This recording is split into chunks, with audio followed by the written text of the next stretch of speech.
Hi everyone, I'm here today with Karine Jackson from Karine Jackson Sustainable Hair.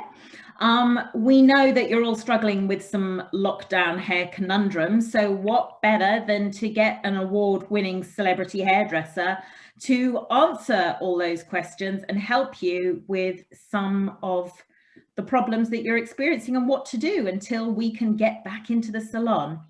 Hi Karine, I've got about 5 questions, which I think kind of summarize the main things and issues that everyone's experiencing. So we'd really benefit from your knowledge on that. If it's okay Thank you, with Susie. you. How are you? Nice to see you, and ready to look after everyone's hair needs, hopefully. Yes, that's brilliant. I'm going to go straight into these questions because I know that they're burning issues. This is actually one that I have a bit of a problem with. My curly hair is going frizzy at the moment, which is why I've got it scraped back. What can I do about it? It's quite a common thing at this time of the year, Susie. You'll find a lot of people, especially when we're in the salon, they come in and they're like, my hair's a bit frizzy, your skin's a little bit drier. It's just on the cusp of change of seasons. And we tend to find it happens now and in September, October. So my advice for that is you need to adjust your shampoo and conditioners and what styling products you're using for the season. So, if we need a bit more moisture, our clients on the curl memory and the curly hair from Organic Color Systems, we tend to maybe just give them a little session with the Aqua Boost, which puts a little bit of moisture into the hair and have a treatment. What I suggest is you shampoo, put the treatment on, towel dry your hair, and go off and, I don't know, vacuum the floor or watch a film, leave it on there, and then rinse it out. Now, the key with curly hair is you taking control of the curl before it gets control of you. And so in this change of season, what I tend to recommend is you just twist your hair a little bit around when it's really wet. So rinse your treatment off, a little bit of conditioner, come out and twist it all around and then just leave it to dry. Once it's dried, then you can put your fingers in and you can fluff it up, and you'll find that the fact that you've controlled the curl really does help it. You can use a little bit of curl memory spray at this point, but just to give it a little rest, I would just do the treatment, twist it around your fingers, and just let it dry. And maybe do that once a fortnight, maybe twice, once a week, maybe. Yeah. Oh, that's really good advice. Thanks. Because I know that sometimes, I leave it, but I wake up in the morning and I've got this amazing frizz. And I've got a dog, I've got a cockapoo, and we're sort of vying, in that dogvert looking like their owners thing at the moment. So well, that's quite really a common thing, Susie, with waking up in the morning. And this is another really good tip that I have for clients with any hair type, even if you straighten it. When you sleep and your skin's a clear example, it gets all crinkled up. And when you wake up, it's all, you can see where you've been sleeping, especially if you put your hand here. And you have to wait for it to all settle back in place, the elasticity to get back into place. Your hair is exactly the same. So what I advise my clients to do is to, don't even look at your hair. Just get up and do something. Leave it for 20 minutes so it just settles back into position. If you fiddle with it before it settles down, it just gets bigger and frizzier and it's out of control. So when I wake up in the morning, my hair is like that. The hair gorilla from the ad from years ago has been in. And so I just leave it and I come down, I have coffee, have my breakfast, do whatever. Then I'll just scrunch a little bit of water, a little bit of spray, curl memory spray in there. And it just bounces back into shape then. So try not to fiddle. It's a natural instinct to get up and go, I'm going to sort my hair out. So that's my advice. 20 minutes. Oh, okay. I will remember that and I will report back. Look forward to hearing about it. If anyone out there is doing it, love to see and hear your comments on it as well. Yeah.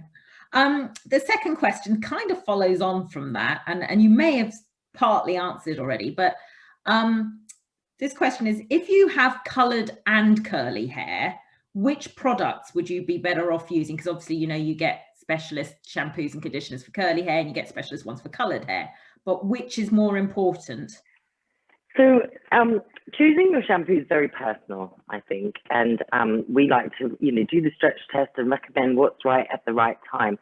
I tend to find quite often that if you use the same shampoo and conditioner all the time, your hair just gets used to it and you can't feel the benefits of it. So like now, if you're a curly head person, you've been using curly head shampoo and it's been working great, but now it's just getting a bit frizzy, just needs that bit of extra moisture. So I would move to the Aqua Boost. If we do a stretch test, which is just taking 6 strands of hair and pulling it, and if it breaks, it means that it's really dry and the protein's broken down.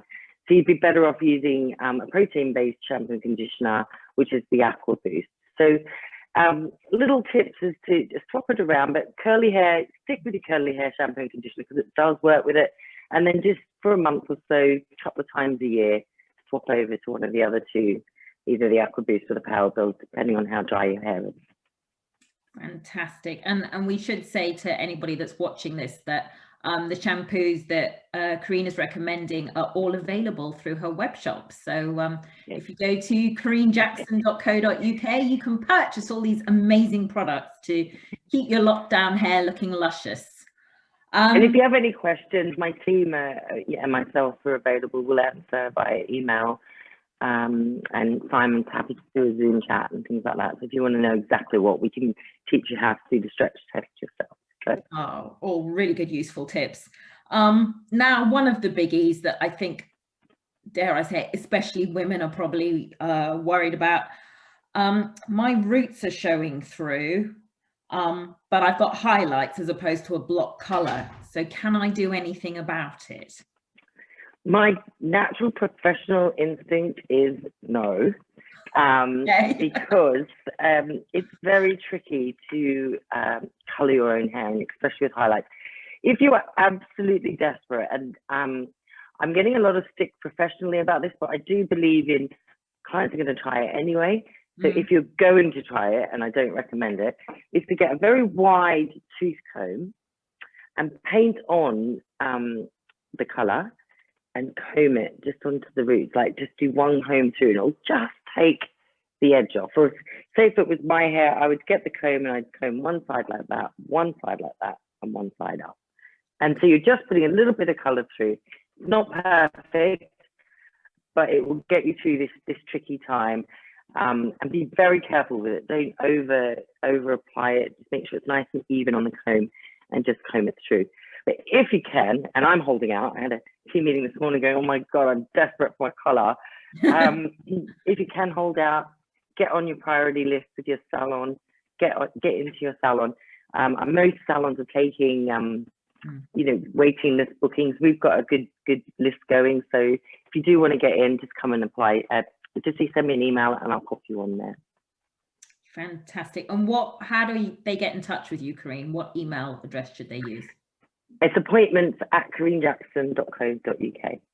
Fantastic. So you heard that, everyone, to get on Karine's waiting list. Appointments@karinejackson.co.uk. Next question. This is quite a funny one. And actually, I saw this from one of my LinkedIn connections the other day, and it made me laugh a little bit, but also empathize. She said, my hair is long and it's desperately in need of a cut, but while the salons are closed, what can I do other than wear a hat? It's getting a bit warm.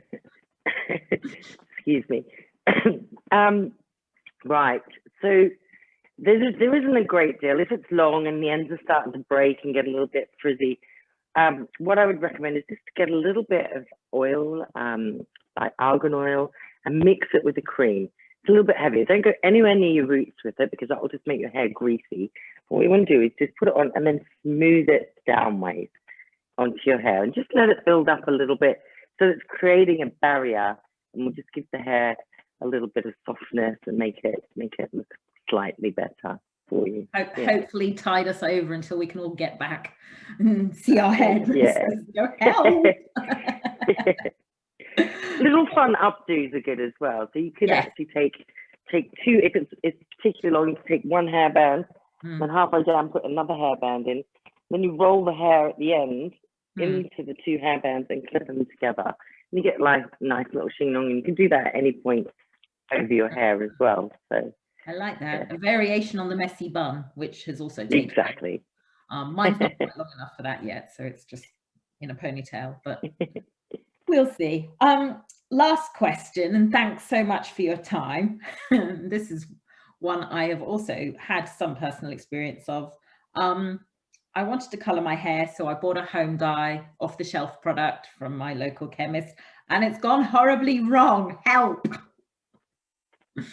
Yeah, this is a big one that we get a lot, and which is why I put the tutorial out there on to what to do.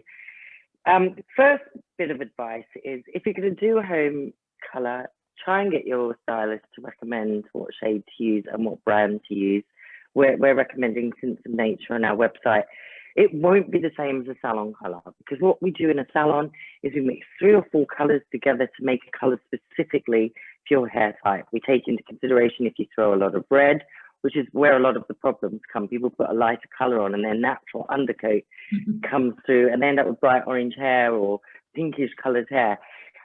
You're never going to be able to get that back, because it's a complicated process for your stylist to get it back. And anyone that's had a colour change will know that you can be in there for hours getting it fixed. So I wouldn't recommend doing anything after that. Maybe if it's gone too orange, use a silver shampoo. But the more colour you're putting on, the more you're breaking down the colour pigments. So when it comes to us recolouring it, what it can do is absorb all the colour we put on and go too dark. So it's complicated. And anyone that thinks, I know how to colour my own hair, I can do this, please think again, because it will cost you 10 times more to fix it, because you'll be in the salon for hours. So my advice here is, if it's already gone wrong, please try and leave it, because you're just making a bigger mess for the stylist. If you've gone from, say, a dark to a light, then I would just get a very light organic medium brown to put back over it. But again, you're taking your colouring into your own hands and you're doing it at your own risk. So yeah, that's what I would advise. Please, a good salon will try and help you through the process. You know, if any of my clients have done it, which hopefully you haven't. I know you haven't, because I know you've all been emailing me and I've been helping you through the process. So please just email and we will try and guide you in the right direction. Hopefully, you know, we're not going to be too much longer in lockdown. No, the end. We've gone this far. Yes, we won't jinx anything, but fingers crossed. That's some really good advice, Karine. Thank you so much. We really appreciate your time. My pleasure. Just want to say, in case anyone's wants to participate, Karine is running a lockdown hair challenge, and this is not a judge thing, so nobody's going to judge how good or bad your hairstyle is. But if you just want to share pictures of how you've been coping with your hairstyles during lockdown, post a photograph of your hair on social and hashtag it KJ Lockdown Hair Challenge. And we're going to review all the photos and feature some of our favorites. And don't worry about being judged, because there is no judgment going on here. We're just all in this together. And so we're sharing the love and the stories and maybe some hits as well. I'm looking forward to seeing all the lockdown hairdos. And just to reassure everyone, I am out there with you. I haven't coloured my hair. I've coloured a little bit, but haven't coloured it. I'm doing this with you. I can't wait to get back in the salon and get my hair coloured properly. As am I. So, thanks very much for your time, Karine. We really appreciate you dropping by. Thank you. Help some of those questions and those problems. And everyone, please take care out there, stay safe, and we'll see you all soon. Stay safe.